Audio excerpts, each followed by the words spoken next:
Top quality और consistent performance के लिए सिर्फ सिल्वर पंप नाम याद रखना। सावधान।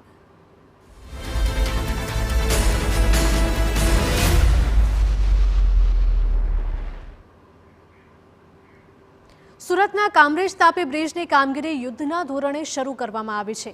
1 મહિનામાં કામગીરી પૂરી કરીને બ્રિજને ખુલ્લો મૂકવામાં આવશે। ટ્રાફિક જામની સમસ્યા નિવારવા અપાયા છે 2 ડાયવર્ઝન। અમદાવાદથી મુંબઈ માટે કિમ એક્સપ્રેસ વે પર ડાયવર્ટ કરવામાં આવ્યા છે। વડોદરાથી આવતા વાહનો નારોલથી કિમ તરફ ડાયવર્ટ કરવામાં આવ્યા છે। સુરત શહેરમાં જવા માટે નવી પારડીથી રાજ હોટેલ ડાયવર્ઝન આપવામાં આવ્યું છે।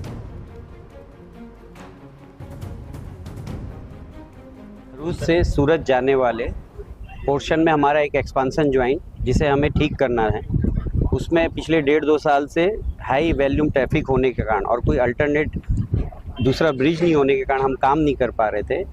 हमें इमीडिएटली 48 घंटे पहले पुलिस और डिस्ट्रिक्ट एडमिनिस्ट्रेशन के त्वरित आदेश द्वारा हमने एक्सप्रेस वे पे ट्रैफिक डाइवर्ट की है, जिसके लिए हमारे NHAI के सीनियर्स ने भी अलाउ किया है और हम 48 घंटे पहले से काम भी चालू कर दिए हैं। નદી ઉપર કામરેજ નજીકનો જે બેલ બ્રિજ છે, જેમાં આપણે 2-3 દિવસથી સમારકામનું સ્ટાર્ટ કર્યું હતું, એની મુલાકાત લીધી। NHAI ઓફિશિયલ્સ, પોલીસ ડિપાર્ટમેન્ટ બધા સાથે આજે એકવાર જે ઓનગોઈંગ વર્ક છે એ કેવી રીતે ચાલે છે એનું એક જે છે બધું રિવ્યૂ કર્યું છે। ઓલમોસ્ટ 20 થી 25 દિવસ એક્સપેક્ટેડ ટાઈમ છે કે રિપેર થવામાં, અને મીનવાઇલ અમે જે ન્યૂલી બિલ્ટ એના પલસાણા વાળું જે એક્સપ્રેસ વે છે ઓપન કર્યું છે અને ટ્રાફિકને મુંબઈ એક્સપ્રેસ હાઈવેનું જો ટ્રાફિક છે ને ત્યાં ડાયવર્ટ કર્યું છે। મહત્વનું છે કે આ બ્રિજની કામગીરી શરૂ કરી દેવાઈ છે, ત્યારે જિલ્લા કલેક્ટર અને નેશનલ હાઈવે ઓથોરિટીના પ્રોજેક્ટ ડિરેક્ટર તેમજ ડીવાયએસપી સહિતના અધિકારીએ મુલાકાત લઈને નિરીક્ષણ કર્યું। યુદ્ધના ધોરણે બ્રિજનું સમારકામ કરીને નેશનલ હાઈવે 48ને ખુલ્લો મુકાશે, જેથી લોકોની અવરજવર પૂર્વવત થઈ શકે।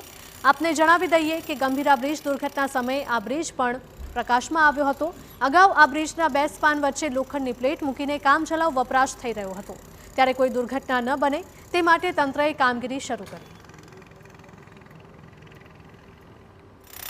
સુરત જિલ્લામાં પસાર થતો અમદાવાદ મુંબઈ નેશનલ હાઈવે કામરેજના નવી પારડી ગામ પાસે બ્લોક કરવામાં આવ્યો છે। કામરેજ તાલુકાના તાપી નદીના બ્રિજ પર સમારકામની કામગીરીના પગલે આ બંધ કરાયો છે। સીધા દ્રશ્યો જોઈ શકો છો કે હાલ NHAI વિભાગ દ્વારા યુદ્ધના ધોરણે કામગીરી શરૂ કરી દીધી છે। જે તાપી નદીનો બ્રિજ છે તેના વિસ્તરણ સાંધાઓ તૂટી જતા ગંભીરામાં જે ઘટના બની તે ઘટના અહીંયા ન બને તે માટે તંત્ર સફાળું જાગ્યું હતું અને જે આ બ્રિજ છે તે બંધ કરી દીધો હતો, વાહન વ્યવહાર ઠપ કરી દીધો હતો। સીધા દ્રશ્યો જોઈ શકો છો કે હાલ જે વિસ્તરણ સાંધાઓ તૂટી ગયા હતા તેનું સમારકામ હાથ ધરવામાં આવી રહ્યું છે। NHAI વિભાગની ટીમ અહીંયા સતત દેખરેખ રાખી રહી છે અને વાહન વ્યવહાર બંધ કરી દેવામાં આવ્યો છે। લગભગ 1 મહિના સુધી આ કામગીરી ચાલશે અને 1 મહિના સુધી નવી પારડી પાસે Ahmedabad Mumbai national highway block રહેશે।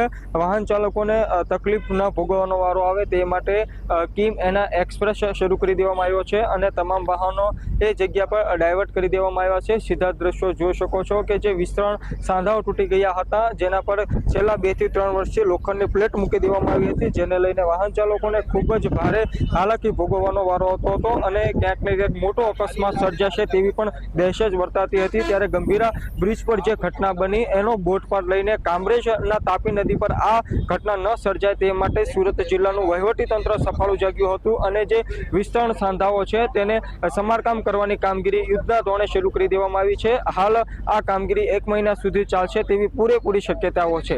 મેહુલ ભોકાળવા, TV9 કામરેજ।